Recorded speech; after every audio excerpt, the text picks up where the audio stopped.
Entre blagues plus ou moins réussies, plaisanteries diverses et fake news servies très souvent par des médias au nom du tout-puissant poisson d'avril, il a désormais l'écaille dure et l'arête piquante chez bon nombre des Camerounais. Poisson d'avril, c'est une mauvaise blague en fait. Moi je crois que ça devait même pas exister. Son goût parfois anormal ou désagréable n'attire presque plus et de plus en plus, nombreux ne mordent plus à la maison de ces blagues qu'il qualifie de mauvaises. Ça laisse un goût amer, hein, parce qu'on ne peut pas te dire quelque chose et puis tu trouves que c'est pas ça. C'est mon professeur principal qui me l'avait dit, oui, que j'étais dernier de la classe, mais en fait c'était pas ça. Donc je pense sur le coup j'avais eu mal, j'avais presque pleuré, mais après j'ai su que ce n'était pas en fait la vérité. Fini de rire donc ce 1er avril, sauf pour quelques téméraires. Je l'ai menti au fait que j'ai gagné le pari foot, au moins 90 millions. Il était surpris, il me dit oh, on a jubilé ensemble et tout. Mais après il a dit que non, c'était la blague, il a fallu me tuer. Son origine toujours obscure, mais quelques individus rencontrés ne sont, comme on dit, ni chair ni poisson. À chaque fois, il faut savoir faire le tri du fake par rapport à la vraie nouvelle. S'il est difficile d'être catégorique, face à la diversité de l'histoire de ce poisson, l'hypothèse très souvent retenue est celle de l'époque où l'année était le 1er avril, jour théorique du printemps. Par allusion au début d'année, le soleil quittait le signe poisson pour bélier, occasion donc d'échanger des cadeaux qui deviendront peu à peu des faux présents, puis des canulars et des blagues pour marquer ce faux nouvel an.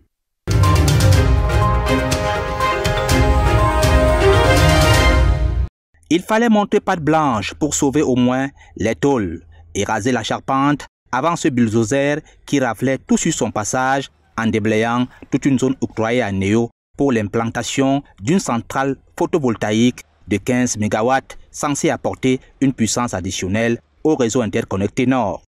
Les habitants de l'AED, dans l'arrondissement de Maroua 2, en payent le lourd tribut de déguerpissement. Les populations n'ont été ni averties ni même indemnisées. Nous, on n'a jamais été indemnisés, soit comme même avertis, même parce que c'était la semaine passée que moi j'étais à mon absence quand même. On dit que le chef de terre est venu ici avec le genre de truc là pour délimiter l'espace de Néo. Pourtant, les déguerpis affirment avoir payé ces terrains au Lamido. Par exemple, moi, j'ai pris le terrain ici depuis 2011 chez le Lamido. J'ai payé ça. Donc, j'ai à construire. J'étais en location avec ma famille. Je suis venu construire 2 chambres là, comme j'ai 2 femmes. Malgré le désarroi des populations, tout se passe sans fausse note. Les forces de l'ordre veillaient au grain. L'endroit où nous nous trouvons a fait l'objet d'une déclaration d'utilité publique. Ça veut dire que cet endroit a été requis pour être mis à la disposition des Néo afin de construire une centrale photovoltaïque. L'autorité affirme avoir fait état d'un seul titre foncier qui a d'ailleurs été indemnisé. Les populations, quant à elles, sont à la belle étoile. C'est à croire que la centrale photovoltaïque est plus importante que ces populations qui ont pour seul tort que d'avoir choisi le bon endroit au mauvais moment.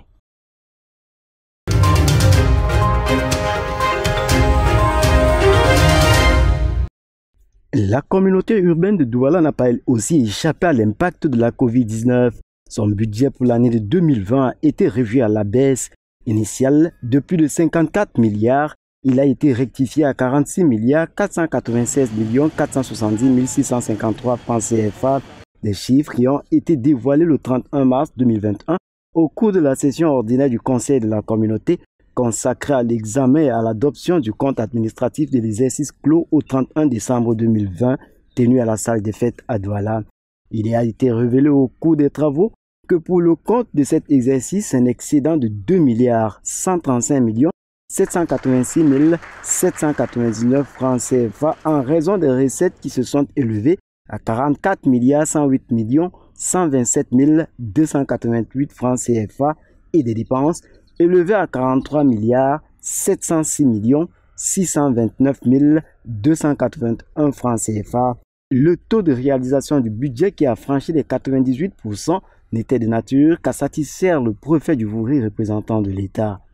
Au niveau des recettes a atteint 98% du budget. Ça, c'est du jamais vu. Et surtout lorsque cela s'est déroulé dans un contexte que vous savez. La clarté y était requise. Voilà qui a justifié 4 heures d'échange houleux entre le maire de la ville, président de la session, le préfet et les grands conseillers. Il y a des autorisations dont nous avons besoin, des autorisations d'acquisition foncière, des autorisations d'équipement des services de la ville, des autorisations de démarches auprès des financiers. Nous avons besoin de tout cela et c'est ce qui explique la longueur des interventions, mais aussi qui montre que les grands conseillers ont beaucoup d'intérêt à ce qui se fait dans leur ville et je crois que c'est plutôt un signe rassurant que vous devriez enregistrer.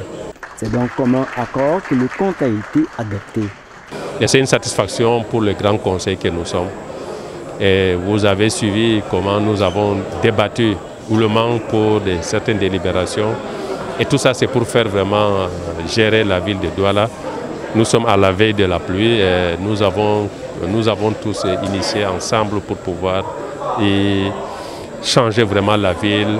Des projets, bien entendu, mis pour le compte de l'amélioration du cadre de vie au sein de la communauté urbaine de Douala, mais aussi pour créer des conditions de vie meilleures pour le rayonnement de la ville.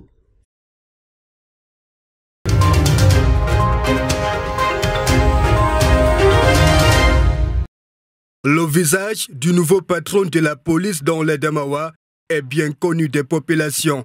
De 2014 jusqu'à sa dernière nomination, le 18 mars dernier, il a été adjoint au délégué régional de la Sûreté nationale de cette région. Âgé de 57 ans, titulaire d'une maîtrise en droit privé, marié et père de plusieurs enfants, le promu à une parfaite maîtrise de son nouveau champ d'action.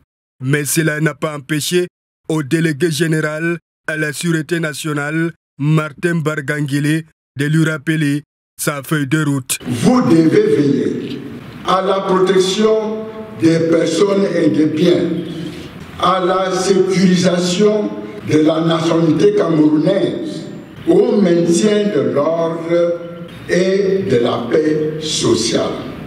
Compte tenu du contexte sanitaire actuel, vous prendrez aux côtés des autres administrations concernées toutes les dispositions nécessaires en vue de l'application dans votre zone de compétence des mesures édictées par le gouvernement. Des recommandations tombées dans des oreilles avisées. Je peux rassurer les populations de cette région qu'à travers le police, ils pourront dormir sur leur laurier. Bref, la police mettra tout en œuvre pour que chaque citoyen va à ses occupations en toute quiétude. Le gouverneur Kildadi Tagueke Boukar, l'un des témoins de la cérémonie d'installation.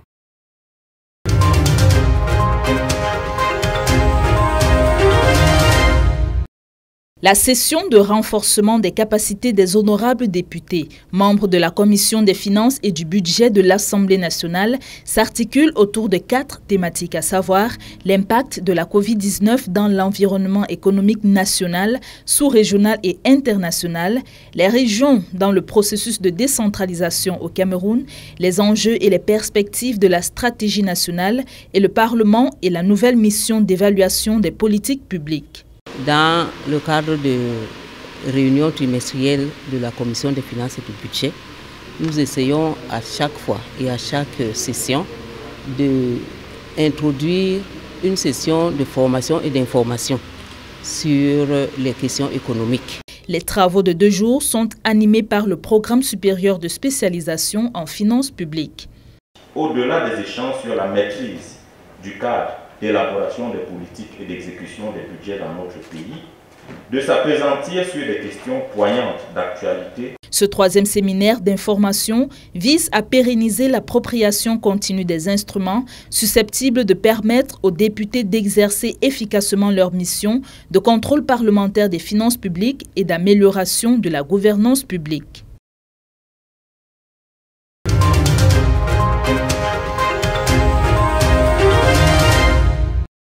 L'informatique et la protection des données personnelles sensibles. Une action primordiale, mais qui n'est pas chose facile, avec l'évolution des TIC qui a entraîné également une multiplication de pirates informatiques, les hackers. Une heure plus tard, c'est une autre amie qui m'appelle et qui se plaint que je l'ai bloquée sur Facebook. Donc, tout affolée, elle me demande qu'est-ce qu'elle m'a fait pour que je la bloque. Je dis, mais je ne t'ai pas bloqué, je n'ai même pas ouvert mon compte Facebook depuis le matin. Donc, deux personnes, ça m'alarme un peu et je file sur ma page, je check. Déjà, l'accès ne m'est pas autorisé parce qu'on me dit que quelqu'un d'autre est en train d'utiliser. Et c'est là que j'ai compris que je me suis fait pirater. Protéger ces informations ou ces données personnelles est plus qu'un art aujourd'hui. Vladimir, lui, est ingénieur en informatique. À l'exemple de plusieurs, il s'est rangé du bon côté. Hormis la maintenance et la surveillance du bien-être du réseau informatique dans son lieu de service, il est ce qu'on peut appeler la bête noire des cybercriminels. Il les traque et déjoue les multiples plans de ces derniers. Mais d'abord, comment procèdent les hackers?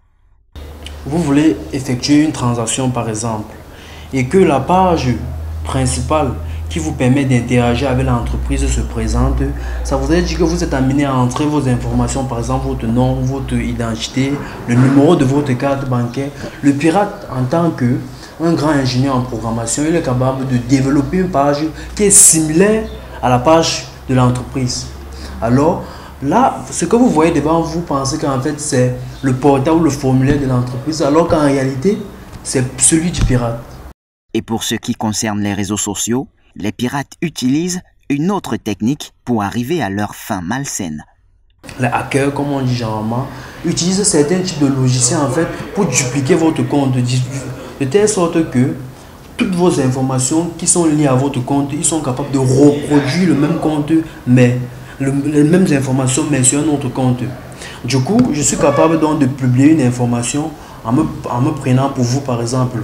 Et ça marche très bien parce qu'il s'agit là d'une duplication. Alors, pour éviter d'être piraté, des notions de pare-feu devraient faire partie des habitudes de tout utilisateur d'Internet. Si vous êtes en train de faire des recherches, évitez des superflus. Vous voyez par exemple des images dont vous ne connaissez pas l'origine, vous cliquez là-dessus. C'est extrêmement dangereux. Voilà, ça c'est l'une des choses.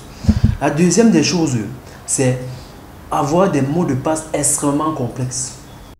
Entre autres, rappelons que ce 31 mars, le monde entier a célébré la journée mondiale de sauvegarde des données informatiques. L'objectif étant de rappeler les risques encourus en sauvegardant ces données dans un seul serveur. Un bon prétexte pour sensibiliser également sur la cybersécurité, car des données personnelles sans protection est une exposition à toute forme de chantage, de raillerie ou encore d'arnaque.